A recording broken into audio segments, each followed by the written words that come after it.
पंतप्रधान कृषी सिंचन योजनेची अंमलबजावणी देशभरात सुरू.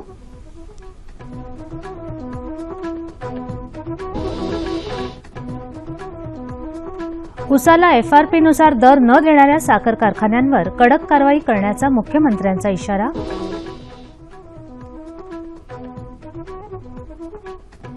आणि शासनाच्या साखर निर्यात धोरणाची अंमलबजावणी न करणाऱ्या साखर कारखान्यांचे गाळप परवाने शासनाने स्थगित करावेत, असं शरद पवार यांचं प्रतिपादन.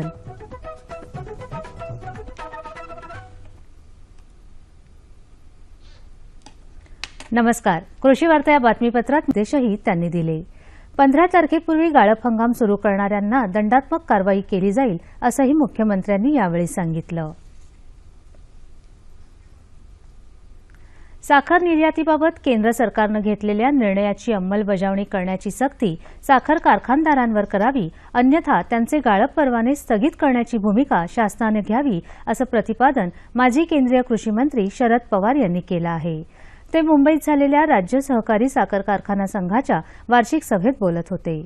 उत्पन्नाच्या 12% साखर निर्यात करायची असल्यामुळे वाहतूक खर्च लक्षात घेऊन विक्री व्यवस्थापन करणं आवश्यक असल्याचं पवार यांनी यावेळी म्हणाले. राज्यभरात झालेल्या परतीच्या पावसानं रब्बी हंगामासाठी पेरणीपूर्व मशागतींना प्रारंभ झाला आहे. अनेक शेतकऱ्यांनी रब्बी ज्वारीच्या पेरणीला सुरुवात केली आहे. तसंच गहू, हरभरा आणि चारा पिकं घेण्यावरही शेतकऱ्यांचा भर आहे. ऑक्टोबरच्या पहिल्या आठवड्यापासून पेरण्यांना वेग येईल, अशी आशा तज्ज्ञांनी व्यक्त केली आहे.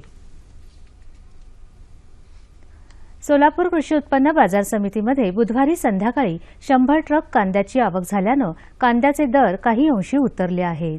सोलापुरात येणारा कांदा कर्नाटकातून येत असल्याची माहिती काही व्यापाऱ्यांनी दिली आहे. कांद्याची आवक वाढत असल्यामुळे दर आणखी कमी होतील, या आशेनं ग्राहक राजा सुखावला आहे.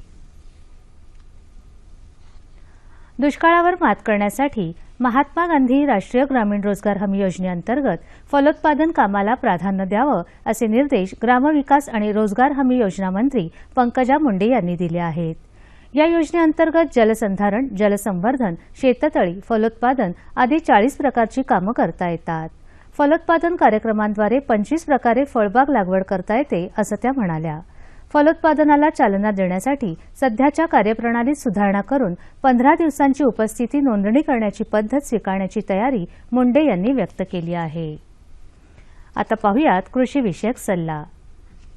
राष्ट्रीय अन्न सुरक्षा अभियानाअंतर्गत पिकांचं उत्पादन वाढवण्याकरता शेतकऱ्यांना स्थानिक स्तरावर आर्थिक सहाय्य देण्यात येत आहे.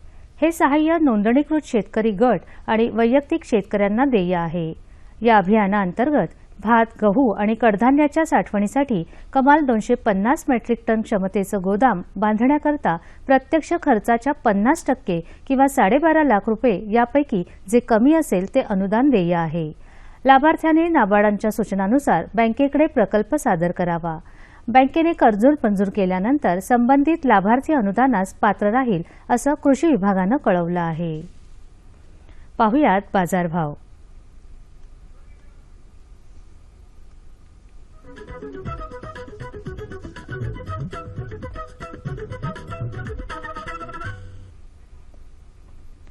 जाणून घेऊया धुळे कोल्हापूर कृषी उत्पन्न बाजार समितीकडून प्राप्त झालेले शेतमालाचे बाजारभाव.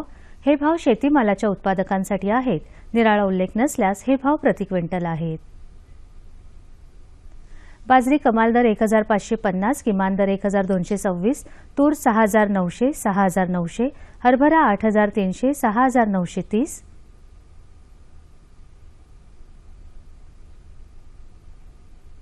मटार 7000, 5000, शेवगा 4050, 2000, रताळी 1500, 1300, अननस 1300, मोसंबी 4800, 1200 आणि पेरू 1200 आणि 400. बाजारभावविषयक अधिक माहितीसाठी www.ekmarknet.nic.in या संकेतस्थळाला भेट द्या. पाहुयात हवामानाचा अंदाज.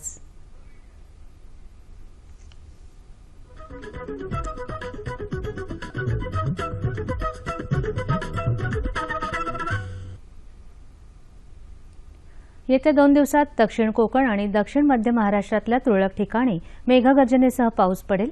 या काळात राज्यात इतरत्र हवामान कोरडं राहील असा अंदाज भारतीय हवामानशास्त्र विभागानं वर्तवला आहे। जाणून घेऊयात राज्यातल्या प्रमुख शहराचं तापमान कमाल आणि किमान अंश सेल्सिअसमध्ये।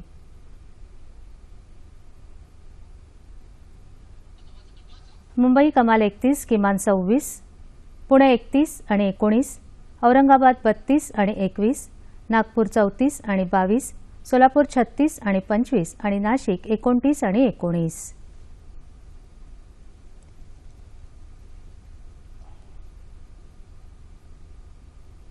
हवामानविषयक अधिक माहितीसाठी www.imdmumbai.gov.in या संकेतस्थळाला भेट द्या। कृषीविषयक घडामोडी आमच्या या पत्त्यावर कळवा।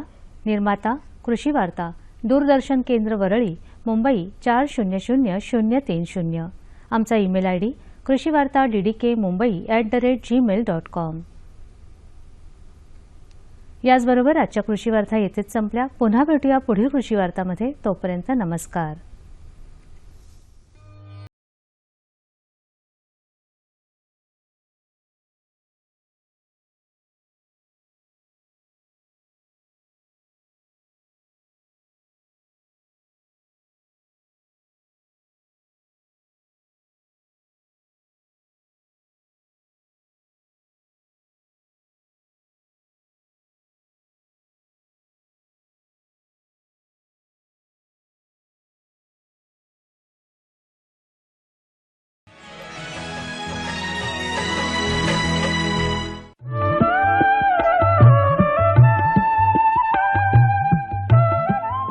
नमस्कार।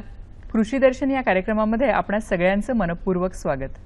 महाराष्ट्र हे फलोत्पादन क्षेत्रामध्ये एक अग्रेसर राज्य आहे।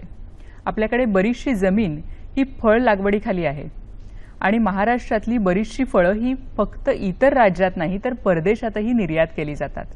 या सगळ्या बाबींचा विचार करता महाराष्ट्र शासनाने ही जी फळं आहेत त्यांचं उत्पादन वाढावं आणि गुणवत्ता वाढावी यासाठी काही योजना आखलेल्या आहेत। हॉट सॅप ही जी योजना आहे ही त्यातलीच एक। या योजनेबद्दल आज आपण चर्चा करणार आहोत। या विषयातील तज्ञ श्री गोविंद हंडे आज आपल्याबरोबर आहेत। नमस्कार सर। नमस्कार। आपल्या कार्यक्रमामध्ये आपलं मनपूर्वक स्वागत। श्री गोविंद हंडे हे पुणे इथं तंत्र अधिकारी निर्यात क्षेत्र या पदावर कार्यरत आहेत। सर, आज आपण हॉट सॅप या योजनेबद्दल माहिती करून घेणार आहोत। तर काय आहे ही योजना? हॉट सॅप एक थोडक्यात त्याला नाव दिलेलं आहे। हॉट सॅप म्हणजे surveillance of paste and disease of horticulture crops. तर मराठीत सांगायचं फलोत्पादन पिकावरील किडी व रोगाचे सर्वेक्षण, सल्ला व व्यवस्थापन।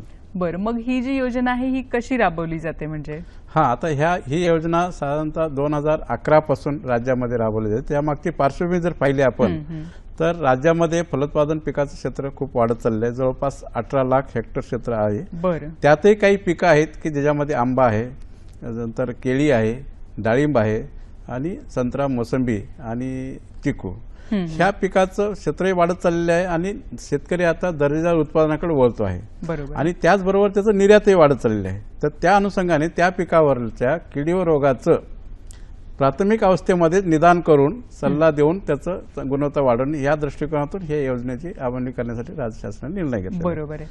म्हणजे किडींचं आधी सर्वेक्षण केलं जातं आणि मग शेतकऱ्यांना त्याप्रमाणे सल्ला दिला जातो। तर आणखी काय उद्देश आहेत यामागे? त्यामागचं मेन उद्देश की आज राज्यामध्ये साधारणतः फलोत्पादन पिकाव्यतिरिक्त जर आपण पाहिलं कापूस आहे, सोयाबीन आहे आणि भात आहे। बरं, ह्या पिकासाठी सुद्धा खूप मोठ्या प्रमाणात क्षेत्र राज्यामध्ये आहे आणि त्या पिकावर किडी रोगाचा प्रादुर्भाव साधारणतः 2007-08 मध्ये खूप मोठ्या प्रमाणात आला होता आणि तिथं नुकसानही झालं होतं। म्हणून राज्य शासनाने पहिल्यांदा देशामध्ये क्रॉप शॉप ही योजना राबवली, म्हणजे कृषी पिकासाठी।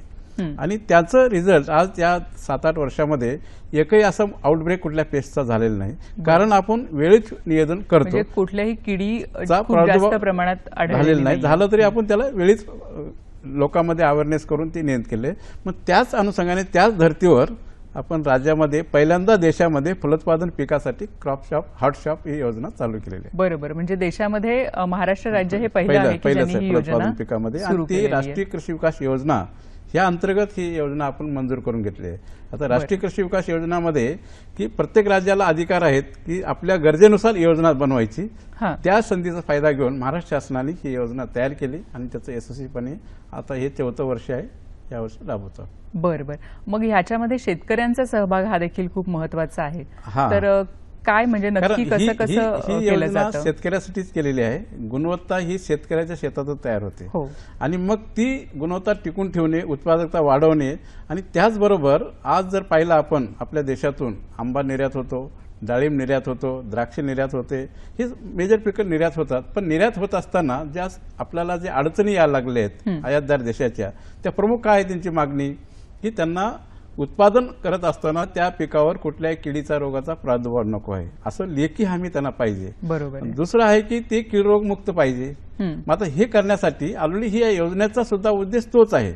त्या दृष्टिकोनातून शेतकऱ्यांना आपण मार्गदर्शन करतो त्या दर्जाचं उत्पादन करणे आणि ते उत्पादन केल्यानंतर तो मालाला त्याला जास्तीत जास्त बाजारपेठेमध्ये त्याला नेण्यासाठी शेतकऱ्यांचा सहभाग फार महत्वाचा आहे. बरोबर आहे. आणि त्याचबरोबर आता हे करण्यासाठी शेतकऱ्यांचा का सहभाग आवश्यक आहे? आज आपण पाहतो जे शेतकरी आज बरेचसे व्यावसायिक शेती करायला वळाले आहेत, निर्यातक्षम शेतीचं उत्पादन घेत आहेत. मग त्यालाही चालना देण्यासाठी राज्यामध्ये जसं मँगो नेट आंब्याच्या बाबतीमध्ये, डाळिंबासाठी अनार नेट आणि भाजीपाल्यासाठी व्हेज नेट, ह्याचा उद्देश एकच आहे की हे निर्यातक्षम उत्पादन करण्यासाठी उत्पादनापासून ते निर्यातीपर्यंतची पूर्ण त्याला गायडन्स करणे, ते गुणवत्तेबद्दल, रेसिड्यू फ्री बद्दल त्याला जोडून कीड रोग संदर्भातचं हे सुद्धा आपण लिंक या व्हॉट्सअपच्या माध्यमातून करतोय आणि त्यामध्ये शेतकऱ्यांचा सहभाग आवश्यक आहे. जे शेतकरी आता ह्याच्यामध्ये इच्छुक आहेत त्यांना जास्तीत जास्त शेतकऱ्यांना ह्याच्यामध्ये आपण सहभाग करून घेतो आणि त्या शेतकऱ्यांना ह्या योजनेबद्दलचं जे आपण मार्गदर्शन करतो, ट्रेनिंग घेतो, सल्ला देणे, हे सगळ्या मोहीम घेतो आणि त्याचा फायदा शेतकऱ्याला खूप होणार आहे. म्हणून शेतकऱ्यांनी आता ह्या योजनेमध्ये जास्तीत जास्त नाव नोंदणी करून सहभाग घेऊन पुढे येणं गरजेचं आहे. बरोबर आहे. आता तुम्ही म्हणालात की शेतकऱ्यांनी नाव नोंदणी करावी लागते आणि पूर्णपणे ह्या पिकासाठी जे काही लागतं त्याचं मार्गदर्शन तुम्ही करता. तर कशा प्रकारे नाव नोंदणी करावी, म्हणजे कशी सुरुवात करावी या योजनेमध्ये भाग घेण्यासाठी? जवळपास ह्या योजनेमध्ये आपण 6 पिकं घेतलेली आहेत. त्यामध्ये आंबा आहे, डाळिंब आहे, केळी आहे, संत्रा, मोसंबी आणि चिक्कू. आता हे पिकं निवडताना सुद्धा ज्या जिल्ह्यामध्ये जास्तीत जास्त क्षेत्र आहे अशी पिकं आपण निवडले, त्या जिल्ह्यामध्ये ज्या तालुक्यामध्ये जास्त क्षेत्र आहे ते तालुके निवडलेले आहेत. म्हणजे पिकांप्रमाणे ठिकाणं देखील निवडलेली. कारण त्याचा उद्देश एकच आहे की एखाद्या शेतकऱ्यांनी किती चांगलं काम करण्यापेक्षा समूहानं त्या एरियातलं समूह नियंत्रित करणे हा त्या मागचा उद्देश आहे. आणि त्यासाठी शेतकऱ्यांनी ऑलरेडी आम्ही ह्या 6 पिकांचे शेतकऱ्यांचे नाव नोंदणी केलेले आहेत. पण अजून बरेच शेतकरी अजून व्हायचे आहेत सभासद, की त्या शेतकऱ्यांनी त्याचं नाव कोणत्या पिकाचा तो शेतकरी आहे, किती क्षेत्र आहे हे आपल्या तिथल्या तालुका कृषी अधिकाऱ्याकडे त्याची नाव नोंदवायची. किंवा आमचं किसान कॉल सेंटर आहे, त्यांना जरी फोन करून नाव कळून माहिती दिली तरी त्याला ते इनरोलमेंट करून घेतलं जातं. कारण ही सल्ला देणारी योजना आहे, त्यामध्ये शेतकऱ्यांचा मोबाईल नंबर नोंदणी करणं गरजेचं आहे, तरच त्याला ती मेसेज फ्री ऑफ कॉस्ट त्याला दिला जातो.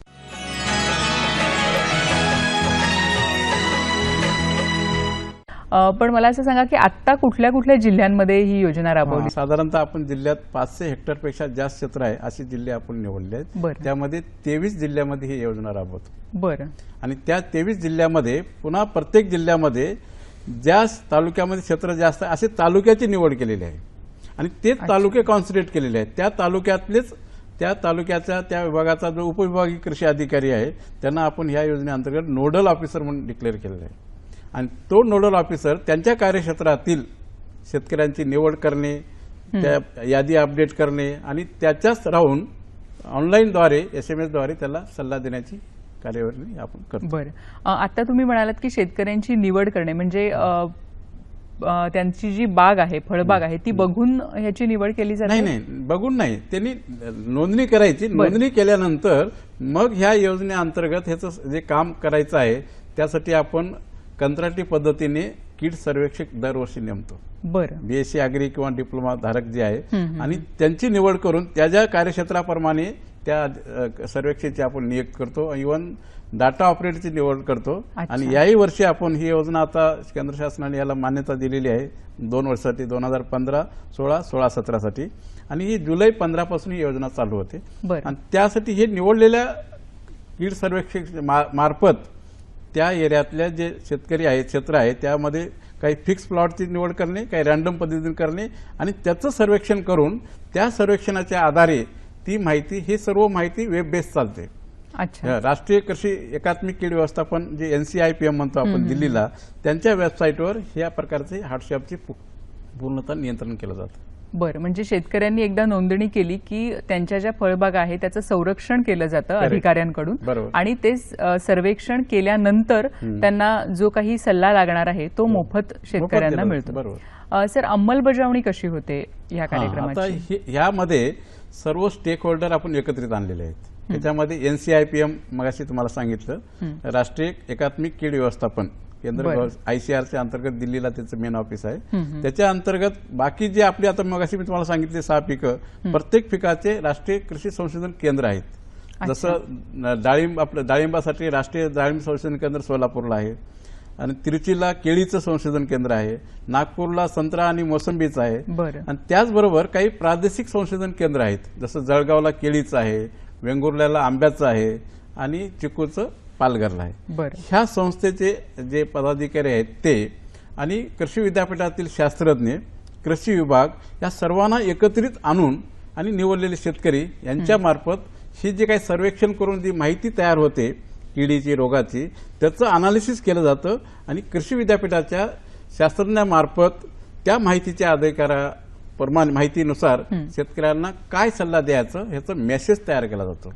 आणि तो मेसेज जो आम्ही जे नोडल ऑफिसर डिक्लेअर केलेला आहे प्रत्येक विभागाला, उपविभागीय कृषी अधिकारी, त्यांच्या कार्यालयामार्फत ऑनलाईनद्वारे SMS द्वारे त्या शेतकऱ्यांना जे मेंबर झालेले आहेत त्याच्या मार्फत त्याला सल्ला मराठीत दिला जातो. बरं, हा मराठीमध्ये आणि घर बसल्या आपल्या मोबाईलवर म्हणून त्यांनी नोंद करून घेणं गरजेचं. मोबाईल नंबर त्यांनी जर, इव्हन काही लोकांनी मोबाईल नंबर दिलेला आहे, बदल झाला असेल, काही चेंज असेल, ते सुद्धा करून तुम्ही अपडेट करून घेऊ शकतो शेतकऱ्यांनी. नाही तर जुना नंबर आहे, परत नवीन कुठल्या एजन्सी घेतला तरी सल्ला येणार नाही. ती खबरदारी शेतकऱ्यांनी घेणं गरजेचं आहे. आपला नंबर अपडेट करून घेणं गरजेचं. बरोबर आहे. आणि एकदा नोंदणी केल्यानंतर किती वेळ सर्वेक्षणासाठी लागतो आणि किती वेळानंतर आपल्याला सल्ला मिळतो? जसे सर्वेक्षण केल्यानंतर गेल्या वर्षी आपण जवळपास ही योजना आपण 3,80,000 हेक्टरवर राबवतो. बरं. जवळपास 3.5 लाख शेतकरी याच्यात सहभाग आहेत, वाढवतात. 45 लाख मेसेज आपण गेल्या वर्षी दिलेले आहेत. अरे वा. म्हणजे ते एक मेसेज नाही, त्या सिच्युएशन प्रमाणे जुलैमध्ये काय, ऑगस्टमध्ये काय, सप्टेंबरमध्ये काय, जी माहिती संकलित केली जाते त्या माहितीच्या आधारे कुठल्या किडीचा, रोगाचा प्रादुर्भाव किती प्रमाणात आहे, त्या अनुषंगाने काय खबरदारी घेतली पाहिजे, कोणत्या औषधांचा पुरवठा केला पाहिजे, वापर केला पाहिजे, ही सर्व माहिती प्राथमिक अवस्थेत नियंत्रण आपण त्या माध्यमातून ती मेसेज देत असतो. बरं. आणि ह्या व्यतिरिक्त जर काही शंका असतील शेतकऱ्यांना तर त्यांचं देखील निराकरण केलं जातं? नाही, आता त्याच्या बाबतीमध्ये ही जी माहिती संकलित होते झाल्यानंतर आपण शेतकऱ्यांची कार्यशाळा सुद्धा आयोजित करतो. बरं. आणि त्यामध्ये शेतकऱ्याला कृषी विद्यापीठाचे शास्त्रज्ञ आहेत, काही राष्ट्रीय संशोधन केंद्राचे शास्त्रज्ञ आहेत, त्यांना आणून त्या वेळेसचे जे काही इश्यूज आहेत ते शेतकरी, शास्त्रज्ञ आणि कृषी विभाग अधिकारी तिघाच्या समन्वयाने त्यांना मार्गदर्शन केलं जातं, त्यांच्या शंका निरसन केलं जातं. आणि त्याही व्यतिरिक्त काही वेळेस कसं असते, सर्वे करत असताना सुद्धा वातावरणाच्या बदलामुळे तर एखाद्या किडीचा प्रादुर्भाव वाढला, तर किडीचा प्रादुर्भाव वाढला म्हणजे जर नुकसान पातळीच्या वर, प्रत्येक किडीची एक पातळी ठरवून दिलेली आहे, त्या पातळीच्या वर जर प्रादुर्भाव आला तर त्वरित उपाययोजना करणं गरजेचं आहे.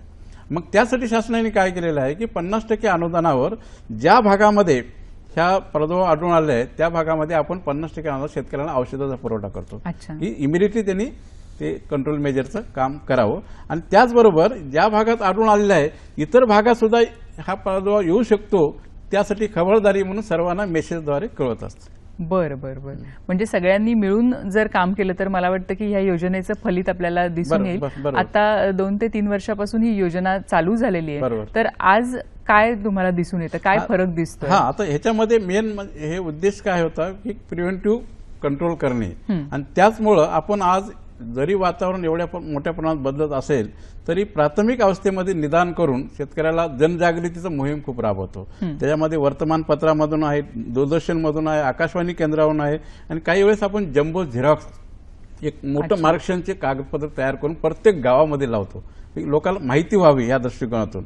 तो एक कॅम्पेन आपण मोठ्या प्रमाणात जनजागृतीचाही हा याच्यातलाच एक भाग आहे, तो घेऊन आता यावर्षी आपण जिंगल टाईपच्या माध्यमातून सुद्धा आम्ही त्याचा प्रचार करतो. जास्तीत जास्त लोकांपर्यंत मेसेज जाणे आणि त्यांनी अलर्ट राहून त्या रोगाचा समूहाने नष्ट करणे किंवा नियंत्रित करणे हा त्या मागचा उद्देश आहे. एका शेतकऱ्यांनी खूप चांगलं नियंत्रण करून उपयोग नाही. समूहानं जर केलं तर किडीचं उच्चाटन चांगल्या प्रकारे करता येते आणि त्याचं होणारं संभाव्य नुकसान आपण चांगल्या प्रकारे टाळू शकतो. बरोबर आहे. म्हणजे सर, समूहानी जर शेतकऱ्यांनी ह्या कामामध्ये सहभाग घेतला तर पूर्ण कीड नियंत्रणात येऊ शकते. बरोबर. कारण कीड ही अशी गोष्ट आहे की ती एकीकडून दुसरीकडे खूप लवकर जाऊ शकते. बरोबर. सर, ह्या मागची आर्थिक तरतूद कशी असते?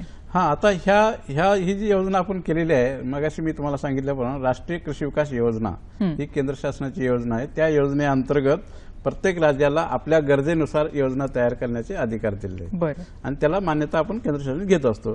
त्याचप्रमाणे आपण सुद्धा ही योजना तयार केली, त्याला राष्ट्रीय कृषी विकास योजनेअंतर्गत त्याला मान्यता मिळाली आहे.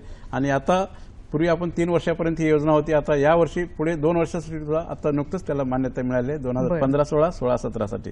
आणि दरवर्षी साधारणतः या योजनेसाठी या वर्षीसाठी 6.5 कोटी रुपये मंजूर आहेत. पुढच्या वर्षी 6.5 कोटी असे तरतूद केलेले आहे. त्याचा ही जी तरतूद केलेली आहे, जी आपण कंत्राटी पद्धतीने सेवक नेमतो, विद्यापीठामध्ये काही रिसर्च असोसिएट नेमतो, ह्या कामासाठी जे काही मॅनपॉवर लागतो ते आणि औषधांचा पुरवठा करण्यासाठी लागणार जनजागृती हे मुख्य ह्यामध्ये. आणि यावर्षी विशेषतः आपण IT चा वापर आता वाढवतोय. बरं. की मग हे जे सर्वेक्षण करायचं आहे पूर्वी मॅन्युअली करत होतो, आता आपण यावर्षी त्यांना एक टूल देतोय. तिथं गेल्यानंतर त्यांनी जसं तुम्ही बस कंडक्टर तिकीट काढण्यासाठी आहे तो जाऊन कॉम्प्युटरला जोडतो, तर तशा पद्धतीने तो शेतात गेल्यानंतर ती माहिती भरणार आणि ताबडतोब ती माहिती संकलित होऊन त्याच्या पुढे फास्ट येऊ शकतो आणि त्याच्यातच दिल्याने सुद्धा माहिती वाढते. म्हणून तो एक आपण यावर्षी याच्यामध्ये ऍड.